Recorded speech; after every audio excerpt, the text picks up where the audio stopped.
Bismillahir Rahmanir Rahim. Walhamdulillahi Rabbil Alameen. Wassalatu wassalamu ala Rasulillahi wa ala alihi wa sahbihi ajma'in wa ba'd. Alright, so this is now lesson number 5 from the Believer's Handbook for Seeking. I almost forgot the name of my own book. Well, that was just a pause. No, it was because we're studying 5 books throughout the day. I gotta remember which book we're on, So, the Believer's Handbook for Seeking Knowledge by Muhammad ibn James Sutton. All right, so we're on chapter 2, Virtues of Seeking Knowledge from the Sunnah. All right, so virtues of seeking knowledge from the Sunnah. So we already finished all the virtues of seeking knowledge from the Quran. So now from the Sunnah. So similar to the Quran, the Sunnah is full of narrations that show the virtues of seeking knowledge. In this chapter, we will focus on the most authentic and known narrations for brevity. I believe the most comprehensive hadith for the virtues of seeking knowledge is the following hadith. And Humayd ibn Abdul Rahman قال سمعت معاوية خطيبا يقول سمعت النبي صلى الله عليه وسلم يقول من يريد الله به خيرا يفقهه في الدين وإنما أنا قاسم والله يعطي ولن تزال هذه الأمة قائمة على أمر الله لا يضرهم من خالفهم حتى يأتي أمر الله. And we just went over this hadith when? Yesterday in the Mukhtasar of Sahih Bukhari. Yeah, we just went over this hadith. So this is Muawiyah radiallahu anhu, where he said he was given a khutbah, khatiban, and he was saying, and I heard the Prophet sallallahu alaihi wasallam say that whoever Allah subhanahu wa ta'ala wants good for, He gives them understanding of the deen. All right, and of course this means that everybody should look at their understanding, because at the level of your understanding, you can understand what? How much good? Yeah, how much good that Allah subhanahu wa ta'ala wants for you. Based on not just your understanding, but your understanding that's being implemented, acted on, and taught. So some people, they understand these issues, but when it comes to actually putting it into practice, Allah musta'an, that's the majority of us. We're very, very, what's the word in English for that? Lazy? Huh? Lazy. Not lazy, but we fall short of the mark. What's appropriate. So he said after that, he was إنما أنا قاسم, and he's talking obviously about what? The distribution of whatever wealth comes through his hands, like if it comes from the ghanima, from the wars and everything. So he said, I'm only a distributor. Allahu يعطي, and it's Allah subhanahu wa ta'ala who gives. وَلَن تَزَالَ هَذِهِ الْأُمَّةِ قَائِمًا, and this ummah will continue to be قَائِمًا. قَائِمًا here means what? Upright? Like upright? Yeah, upright, qa'ima, carrying out the commands of Allah subhanahu wa ta'ala. And calling the people to that. Calling to the people to Tawheed, and calling the people to the Quran and the Sunnah, and calling the people to the obedience of Allah subhanahu wa ta'ala. And this is only if you look around all the different groups, and you go from masjid to masjid to masjid, and you listen to khutbah after khutbah after khutbah. It's very, very rare that you're going to hear what? People calling the people back to Tawheed, calling the people to Sunnah, calling the people to obedience of Allah subhanahu wa ta'ala, and warning the people about what's going to happen to them if they refuse to accept that message. And that's what our job is. If we're not doing that job, then what? I mean, we're cheating the people. We're cheating the people. There's no way that you can stand up on a minbar and call the people to something else. What are you calling them? What are you calling the people to? If you're not calling them to that. It's one of the two. So if you're not calling them to the obedience of Allah, what are you calling them to? What are you calling them to? If you're not calling them back to the Sunnah and making the love for the Sunnah strong in their hearts, then what are you doing? What are you calling them to? Yourself? Politics? Some stupid stuff they saw in the news? So what's being called to? So this ta'if are the people that do that. These are the people that call the people back to the obedience of Allah subhanahu wa ta'ala. قَائِمَةً عَلَى أَمْرِ اللَّهِ. So they stand up and they're carrying out the commands of Allah subhanahu wa ta'ala. لَا يَضُرُّهُمْ مَنْ خَالَفَهُم. And that no harm will be brought to them by all the people that stand in opposition and oppose them. Allah subhanahu wa ta'ala is going to protect them.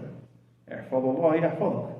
احفظ الله تجده تجاهك. So if you protect the boundaries that Allah subhanahu wa ta'ala has set, Allah subhanahu wa ta'ala will protect you.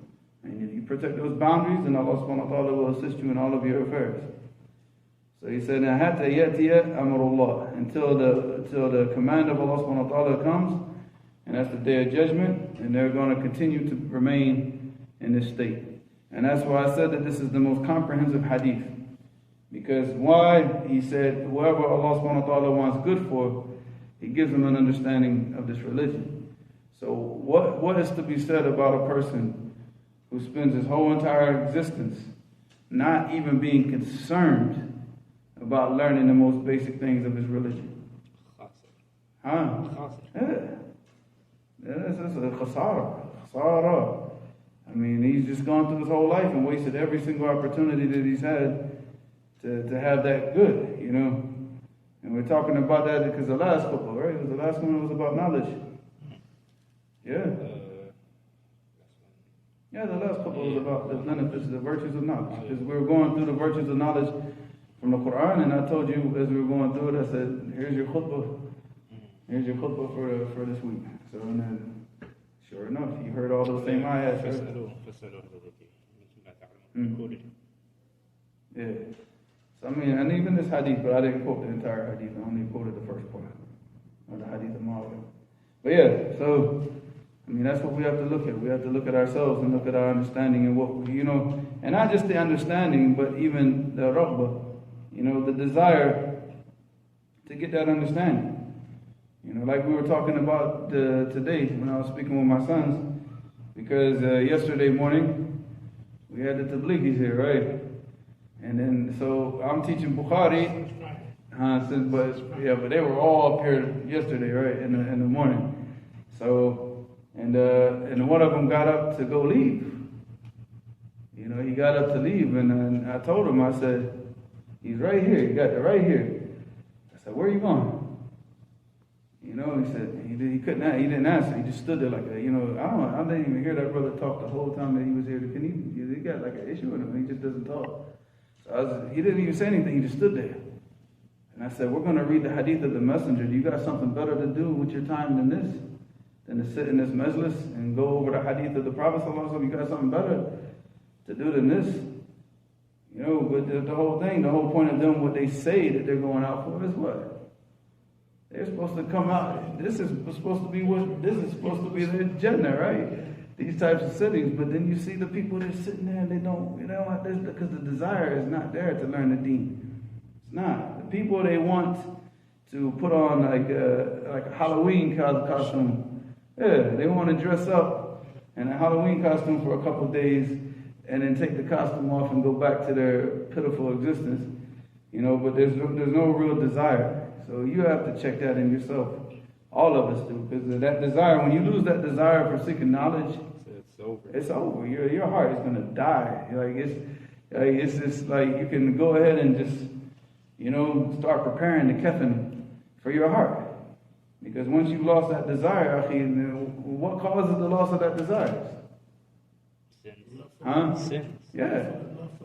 That's true. No, I mean, love for the dunya, but it's the sins, because the more the person sins, the further and the further away he gets away from Allah. The further he gets away from even want to being around people of good. I was going to read that yesterday when I was reading from Fath al-Majid, but Shaykh al-Islam ibn Taymiyyah, he mentioned it. He mentioned that further down in what I was reading yesterday in the live stream. And that's what he was talking about. He said the more sins you do, it's just like you don't even want to be around people of khayr. You want to be so far away from them because they're going to make you feel what? They're going to make you feel guilty, shamed for what you've done because you know that it's wrong. So you choose now to go and be around people that will make you feel good about the disobedience of Allah subhanahu wa ta'ala that you're doing, instead of being around the people that are going to make you feel ashamed. Now, I prefer to be around the people that are going to shame me.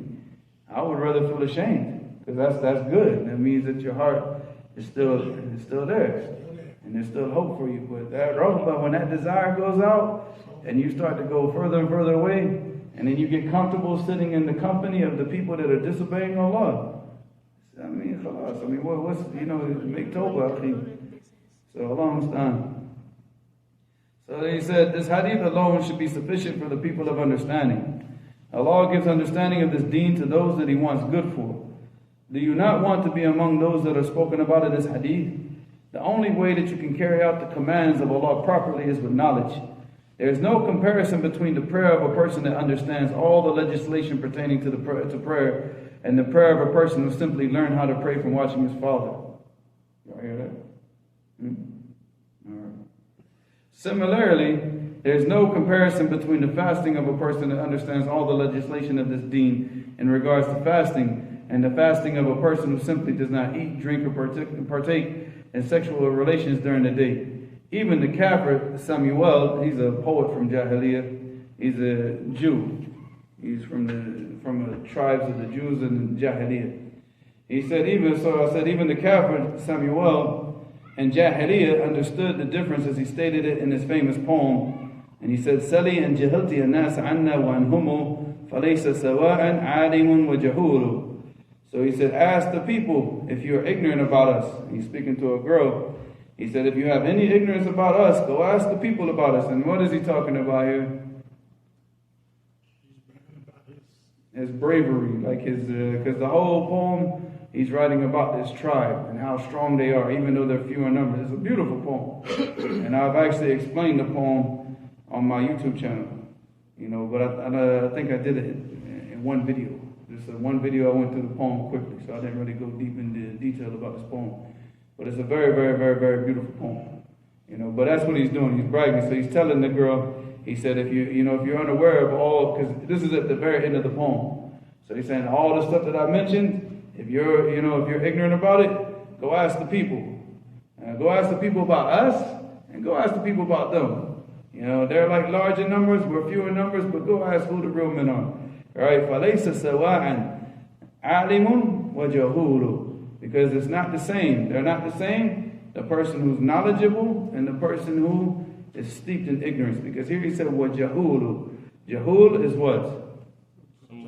Someone who... No, but it's stronger than jahil. And jahil is an ism fa'il, which is he's just ignorant. But jahul is he's full of ignorance. Like this is a sighatul mubalagha fa'ul, like ra'uf. Alright, so it means that he's full, jahul, that he's full of ignorance. Alright, so when we worship Allah, we should worship Allah with knowledge. If we do this, we can hope that we are from the people that Allah wants good for. May Allah keep us firm on this deen until we meet Him. One of the best examples of the people of knowledge and the people that turn their backs on seeking knowledge is the example the Prophet ﷺ gave in the following hadith. عن أبي موسى رضي الله عنه أن النبي صلى الله عليه وسلم قال مثل ما بعثني الله به من الهدى والعلم كمثل الغيث الكثير أصاب أرضا فكان منها نقية قبلت الماء فأنبتت الكلأ والعشب الكثير وكانت منها أجادب أمسكت الماء فنفع الله بها الناس فشربوا وسقوا وزرعوا وأصابت منها طائفة أخرى إنما هي قيعان لا تمسك ماء ولا تنبت كلأ فذلك مثل من فقه في الدين الله ونفعه ما بعثني الله به فعلم وعلم ومثل من لم يرفع بذلك رأسا ولم يقبل هدى الله الذي أرسلت به. So this hadith Abu Musa, very, very nice example that the Prophet ﷺ gave. You keep yawning, man. I'm going to throw something at you. He's holding the yawn back. So every time I look at him, he's trying to hold the yawn back. Alright, the Prophet ﷺ said, the example of what Allah subhanahu wa ta'ala sent me with from the guidance and from knowledge is the example of al-ghayth. Al-ghayth is like al-ghayth al-kathir. Al-ghayth is, the kathir here is used for tawqeed. Because al-ghayth, it already means what? Good rain, right? Yeah, like a lot of rain, but it's still it's beneficial. Alright. So the ghayth that comes down, and it's just the right amount, that the crops need.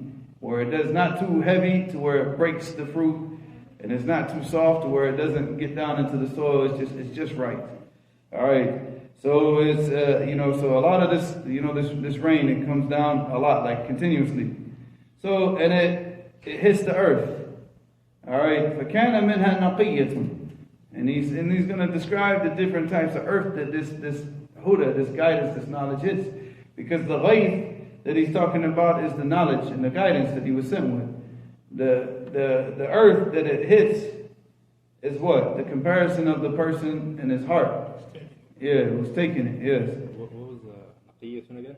Naqiyya is, I haven't even gotten to that Oh. yet. Yeah. Alright, so the Naqiyya is like the pure soil. Alright, so like basically once the rain hits, it will, produce. It's not like like some of the soil's too salty, or there's always something that's like destructive about the soil where nothing can grow. Or if it does grow, it doesn't grow strong. But then you got that strong soil, that pure soil. And that's what that is. So this person has a pure heart. And as soon as the guidance comes to his heart, it just takes hold, and it sticks in his heart. Alright, and then he can take that and then he produces with it. So then also with that knowledge that he gets, then he produces crops. He produces that same, that seed. He plants that seed in the hearts of other people, and then it starts to grow with other people. So he said, كَانَ مِنْهَا فَكَانَ مِنْهَا نَقِيَّةٌ قَبِلَتِ الْمَاءِ. So it accepts this water, this guidance, this knowledge. فَأَنْبَتَتِ الْكَلَأَ وَالْعُشْبَ الْكَثِيرِ. And it produced all types of vegetation, and vegetation and crops. Is produced from this ghayth because of the soil being pure. And then he said, وَكَانَتْ مِنْهَا أَجَادِبٌ. And then he mentioned the second type. Alright, and there's another, it's like a hard-packed soil, where the water goes into the soil. Nothing grows. But what does this soil do? It retains the water. So now you can extract the water and you can use it for something else. And we took a hadith where the Prophet ﷺ mentioned this type of person. Just the other day, what was the hadith? He said, فَلْيُبَلَّغَ الشَّاهِدَ الْغَائِبِ فَرُبَّ مُبَلَّغًا أَوْعَى مِنْ سَامِعٍ. Alright, or afqah in another narration. So he said, فَلْيُبَلَّغ, because in the khutbah that he was given on the Hajj, and he said what? He said, then the person who witnesses this should inform the person who hasn't witnessed it. Because maybe the person that you inform has a better understanding and he can take it more than the person who heard it. Because not everybody, and we talked about this, about knowledge. We took it in this book, right? No, was it in Bukhari or which book? This is what happens when you teach too many books. No, it wasn't here. Then it must have been in Bukhari. So in Kitab al-Amr, we probably took it in the book of knowledge in Bukhari. So the point is that, like people, they're going to differ in their abilities with knowledge. So you got the one person who has the memory and he's got the understanding. But then you got another person, he might have the memory, but he doesn't have the understanding. So the one that has the memory without the understanding, he's this. وَكَانَتْ مِنْهَا أَجَادِبٌ أَمْسَكَتِ الْمَاءِ فَنَفَعَ اللَّهُ بِهَا النَّاسِ. So he kept it, he retained it, he retained the information in his heart, even though he didn't understand it, but he can relay that information to other people and benefit those people because they can take it, they can understand it, and then they can teach the people with it. So he said, فَنَفَعَ اللَّهُ بِهَا النَّاسِ. So you got the one person, the first person. He's the one with the memory, the understanding, the practice, the teaching. He's got all those qualities. So he just produces just all types of vegetation and benefit for the people. And the second person, he retains the water, retains the knowledge, retains the guidance, and he's able to transmit it to other people to where they can take it now, and then they can understand it, and then they can teach it to the people. But then we have the third person. He said, he said, فَشَرِبُوا, he said it was still about the second person, hold on. He said, فَنَفَعَ اللَّهُ بِهَا النَّاسِ فَشَرِبُوا وَسَقَوْا وَزَرَعُوا. So they drank from the water, alright, and they also gave their animals to drink from the water, and they grew their own crops from the water that they got from this ground, even though this ground was growing nothing. Alright. So he said, وَصَابَتْ مِنْهَا طَائِفَةً أُخْرَى. And this is the third one. إِنَّمَا هِيَ قِيعَانٍ. So this one is just a desolate area. No matter how much rain goes down, it produces nothing. And whatever it does produce, like that desert vegetation, It's poisonous. It can't be eaten, because the ground's too salty. It's not, it's not good for even growing. Nothing grows there. He said, إِنَّمَا هِيَ قِيعَانٌ لَا تُمْسِكُ مَاءً, and it doesn't retain the water. وَلَا تُنْبِتُ كَلَأً, and it doesn't produce any type of vegetation or food for the people. فَذَلِكَ مَثَلُ مَنْ فَقِهَ فِي الدِّينِ اللَّهِ. That's the example of the person who gained an understanding in the deen of Allah subhanahu wa ta'ala. وَنَفَعَهُ مَا بَعْثَنِيَ اللَّهُ بِهِ فَعَلِمَ وَعَلَّمَ.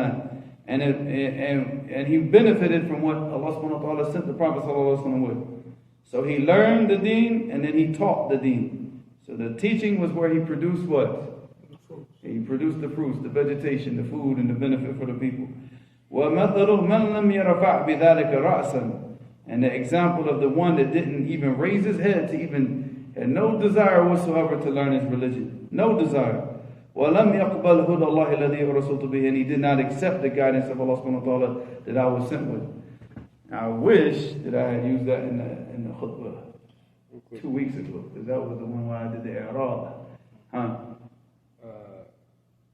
Earlier, like 2 minutes ago, I think you said there's 3 examples, right? People. Okay, the last one is clear, but the first 2, they're in the same category? Yeah, because they're both learning, they're both taking in the water. Okay. But I'll fix that later.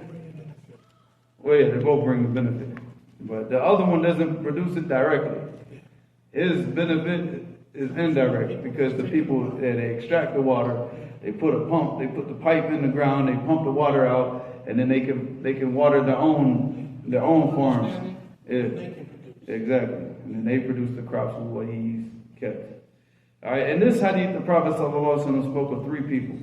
The first person he spoke about was the person that memorizes with understanding. This is the person that is like the fertile soil that absorbs the knowledge and produces fruits through the teaching of the knowledge. These are the scholars of this deen. These are the people that Allah has blessed with the ability to memorize the Quran and memorize the Sunnah, and He has given them a strong understanding of what they memorize. These are the people that are spoken about in the hadith of Muawiyah that was mentioned in the beginning of this chapter. What was the hadith of Muawiyah? Yes. Alright, if Allah wants good for them, He gives them an understanding in the deen. The second group of people that the Prophet ﷺ mentioned are the people that memorize, but they do not have an understanding in the deen. They are beneficial for the people because they carry the knowledge to those that will understand it. That is why the Prophet ﷺ compared them to the land that retains the water for the benefit of others. Others will come along and extract the water that has been retained in this type of land and use it in their fields to grow crops for the people. This was clearly stated by the Prophet ﷺ in the following hadith. And Zayd ibn Thabit رضي الله عنه قال سمعت رسول الله صلى الله عليه وسلم يقول نضر الله امرأ سمع منا حديثا فحفظه حتى يبلغه فرب حامل فقه إلى من هو أفقه منه ورب حامل فقه ليس بفقيه. So here the Prophet ﷺ said in this hadith reported on Zayd ibn Thabit, he said that he heard the Messenger of Allah ﷺ say, نضر Allah. What does that mean? Nadara. We read this in the Quran, right? Light. Yeah, like to brighten up his but here, like a lot of the people, they translate it like, may Allah light brighten his face, but he did not say that. He said, نضر الله امرأ. The whole body. You know, the glow. You remember the glow? Yeah. When you got that glow, I ain't gonna say it, because then the people gonna get on Google and start searching for it.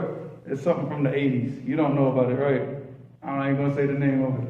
Because I see what happened that one time I mentioned. No, I'm not even gonna say that either. People, they got that curiosity bug for it, and they go, and then they say, oh man, I went and looked for that on on Google. Whoever knows. But this the glow, right? So Allah, He brightens up the person. The person that hears something from the Prophet ﷺ, he hears a hadith from the Prophet, فَحَفِظَهُ, and he memorizes it, حَتَّى يُبَلَّغَهُ, until he can what? And not implement it, but he can distribute, like transmit it to others. Transmit, is that a good word to use? Yeah, transmit, yeah. Yeah, hadith transmission. because I use the word transmission now with so much, Car. you know, it's got such a bad connotation now. So, but yeah, That's correct. That's what it means. all right. So you got it, you know, and you memorize it the way that the Prophet ﷺ said it, and then you transmit it to others. He said, فَرُبَّ حَامِلَ فِقٍ إِلَى مَنْ هُوَ أَفْقَهُ مِنْهُ. He said that maybe a person who's a carrier of fiqh, he's like, you know, he's got the hadith and he's got the understanding, but he's giving the hadith to somebody who has a stronger understanding. So imagine the ulama, the shuyukh that taught Imam al-Bukhari. You know, imagine these guys, you know, these are imams, but they were not at the level of they didn't become the level of imam of the person, of this young boy that was sitting in the class. But they were a part of, you know, of Bukhari becoming what? Bukhari, because he needed that knowledge. He needed to get it from the, you know, and Allah subhanahu wa ta'ala made them a sabab for that. You know, he made them a reason for that knowledge being transmitted to him. But just imagine how many ulama that he sat with, they gave him hadith, and he ended up becoming way more, having much more of a broader understanding than the sheikh that gave him the hadith in the first place. Yeah. Mm. Like more than 900 shuyukh. Yeah. And probably like 870 of them probably fall into this category. You know. So he said, you know, after that he said, so maybe a person is carrying, like he's the understander, he has the fiqh in the religion, but he's going to transmit the knowledge to somebody who has a better understanding than him.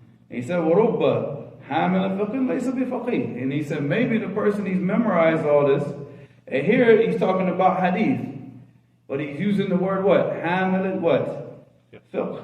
Because we understand that the fiqh in the deen, in this deen, it comes from Quran and it comes from the Sunnah. You're not going to get fiqh in this deen outside of those two. You know, so you know, a lot of the people now that they get involved in all this philosophy garbage and they think that they're like faqih. No, the fiqh in this deen, it comes from the Quran and it comes from the Sunnah. So maybe the person, he's memorized a hadith, he's memorized a lot of hadith, but like what? Laysa bi faqih. He doesn't have an understanding, but he'll give that understanding to another person, inshallah. Or not, he won't give the understanding, but he'll give the narrations to a person who understands. We're surrounded by those. Huh? I say we're surrounded by those. What's that? They can give it, but they're not faqih. I'm still waiting to see the ones that can give it. Wallahi, I'm thinking like right now, the brother here has probably memorized more hadiths in the last couple of months than most of the imams on the whole West Coast memorizing the entire 20 years that they've been in imams. So, I'm almost finished with Hifz al-Quran too. yeah, so I mean, it's just, yeah. I'm waiting for the ones that even got it in the first place. Again, you can see what the person is doing. They won't show up. What I'm saying, you can see what the person's about and what he's doing by what he motivates the people. Like, I can't motivate you to do something if I'm not doing it. So I can't sit here and like, you know, go home and watch like SpongeBob all day long, and then that's a long story, but I told him, I said, you know, y'all guys, because one day, what was it? I always use SpongeBob as an example for them. You know what? One day I slept at his mother's family's, the family's house, right? And I fell asleep on the couch and I woke up, and one of the kids had come in and turned on SpongeBob on the TV. And I woke up and I heard it. And I was like, listen, I said, man, that's the stupidest garbage I've ever heard. I said, what is this? He said, it's a SpongeBob. I said, he's a sponge. And he said, yeah. I'm like, turn this garbage off. And then I told him, I said, if y'all ever watch this, ever, what? You kicked out of the house. And they're like 3 years old or 4 years old. And I'm like, I'm kicking you out of the house. Y'all go sleep in the tent in the driveway. You know? This is what we grew up on. We grew up on SpongeBob and Scooby-Doo and Courage the Cowardly Dog. And That's why you're stupid. Oh, it gets worse. Huh? Oh my God, it gets worse. You know what we grew up on? We grew up on this. Hurry up and finish your breakfast and get out the house. That's what we grew up on. You know, that on the Saturday morning cartoons, we couldn't even watch them. Father was already kicking us out the house. Get out the house right now. Come back at lunchtime. So, We didn't get it outside, there was chores to do. Yeah. So as soon as That's it why got we were light happy to get out of the house because we didn't have to do those chores. As soon as it got light outside, if we can get away from there, before we get assigned Yeah. a whole day's work, first light. Well, that's why we got kicked out. So my stepmother can go and do all those chores. And now I'm happy to, you go do that. We're going to ride the bikes around the neighborhood and play basketball and everything and get burned up in the Florida sun. But, nothing. But, we didn't grow up on a Scooby-Doo and along We played sports too. No, we grew up on that. Like, you come back, you eat lunch, y'all finished, get out the house. Come back in when the sun goes down, when the street lights come on. You're not allowed in that house. And then you can come in the house and you maybe get to watch one thing and go to bed. That's it. So, it's a different lifestyle, man. That's why your generation is just stupid. Stupid. Like they ask them about cities in America, they're like, I think that's a country in Africa or something. No, those are just idiots. Those are just Those are people that grew up watching SpongeBob. Those are them. I'm not believing them. I'm free from those people. All right, I don't even know where I left off, but where did we stop at? I think the second group. The third type, or the second? You were finishing the second. Oh, you said نظر الله امرأ. That hadith. Yeah, I know that, but where did I stop from the reading the English? Did you start all over again, huh? Well, from this narration. From this narration, we can see that there are people that have memorized, but they do not truly understand what they memorize. However, these students of knowledge are still a huge benefit for the Ummah, because they relay the knowledge to those that will understand it. If you cannot be from the first category of people of knowledge, try to be from the second. Do everything you can to avoid the third. The third type of person mentioned by the Prophet ﷺ in this hadith is the person that completely rejects knowledge. These are the people of desires. They have no desire whatsoever to study this deen. The Prophet ﷺ compared these individuals to a barren land that does not retain water, nor does it put forth vegetation that people can benefit from. This category, I say with sadness, represents the vast majority of Muslims today. The vast majority of the Muslims today are concerned with their education in the universities of the kuffar more than they are concerned with learning their religion. May Allah make us from those of the first category. We also have a beautiful hadith for the people that love to seek knowledge. It is a hadith that shows that seeking knowledge is the way to Jannah. Alright, حدثنا يحيى بن يحيى التميمي وأبو بكر بن أبي شيبة ومحمد بن العلاء الحمداني ولفظ يحيى قال يحيى أخبرنا وقال الآخران حدثنا أبو معاوية عن الأعمش عن أبي صالح عن أبي هريرة رضي الله عنه. The reason why I left the narration, the whole chain of narration for this hadith is because of what? Al-Amash. Because of Al-Amash. Because I was writing this book after I had done a video about Al-Amash. So because this chain of narration had Al-Amash in it, so I said let me leave the chain of narration in it. Inshallah. Alright, so he said, عن أبي هريرة رضي الله عنه قال قال رسول الله صلى الله عليه وسلم من نفس عن مؤمن كربة من كرب الدنيا نفس الله عنه كربة من كرب يوم القيامة ومن يسر على معسر يسر الله عليه في الدنيا والآخرة ومن ستر مسلما ستره الله في الدنيا والآخرة والله في عون العبد ما كان العبد في عون أخيه ومن سلك طريقا يلتمس فيه علما سهل الله له به طريقا إلى الجنة وما اجتمع قوم في بيت من بيوت الله يتلون كتاب الله ويتدارسونه بينهم إلا نزل عليهم السكينة وغشيتهم الرحمة وحفتهم الملائكة وذكرهم الله في من عنده ومن بطع به عمله لم يسرع به نسبه. Now I'm just going to go over the hadith and then we're going to end this lesson, because if I go over everything, it's going to go all the way, because the benefit of this hadith is huge. And I mentioned the different benefits over, and then I'll go on to the next page. So the hadith itself, and Abu Hurairah, he reported that Allah's Messenger is saying, whoever alleviates like a worrying or suffering, qurbatin min qurbat dunya, like whatever suffering or pain or whatever he's going through in the life of this world, that Allah subhanahu wa ta'ala will relieve a burden and suffering from him in the next life. So this could be anything. If the person doesn't have food, you help him out, you go buy food for him and his family. Maybe the person can't pay rent, so you help the person out with the rent. Any type of burden that the person is under where he can't find any makhraj, he can't find any way out, and you relieve that burden, that Allah subhanahu wa ta'ala will relieve one of those burdens from you on the day of judgment. And he said, يوم القيامة ومن يسر على معسر. And whoever makes, all right, goes back to a person who's taking a debt. All right, because a lot of the people, they translate these hadith directly, and they don't really understand the hadith, but they translate. If you don't understand the hadith and you translate it directly, it's going to be like, whoever makes things easy for a person who finds it hard, Allah subhanahu wa ta'ala will make it easy. No, this man yassara ala mu'sar. The mu'sar is the person who is having trouble what? He can't pay back a debt. The time, like he said, look, let me borrow, $1,000 because I have to, pay some bills, and I'll pay you back in 3 months. Now the 3 months is finished, and he still doesn't have the money to pay back. But he has an excuse. It's not like he owes you $1,000 and he's going out buying Air Jordans and new tires for his car and and buying a new iPhone. No, he's like, you can see that he's what? Suffering, that he's still having difficulties. So this is the mu'sar. This is the person that is really, really having problems paying back his debt. And what do you do with this person? You go and break his kneecaps? Abdul Malik?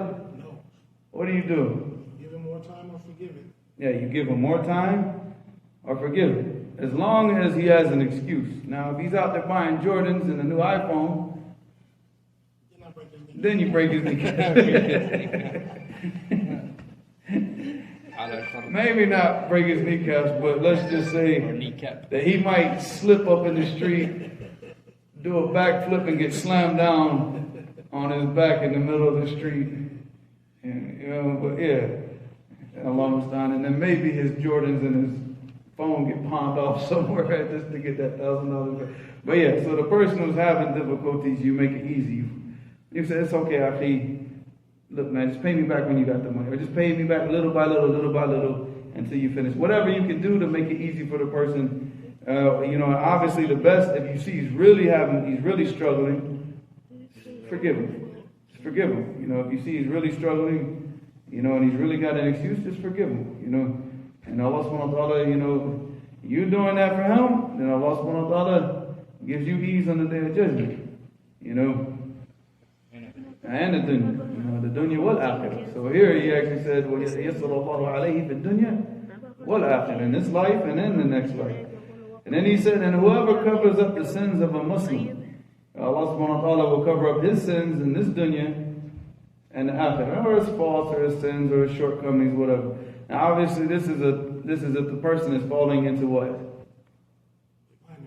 Yeah, minor things that do not affect other people. But if he's falling into sins that can cause harm to other people, or attract the other people to what he's doing also. Yeah.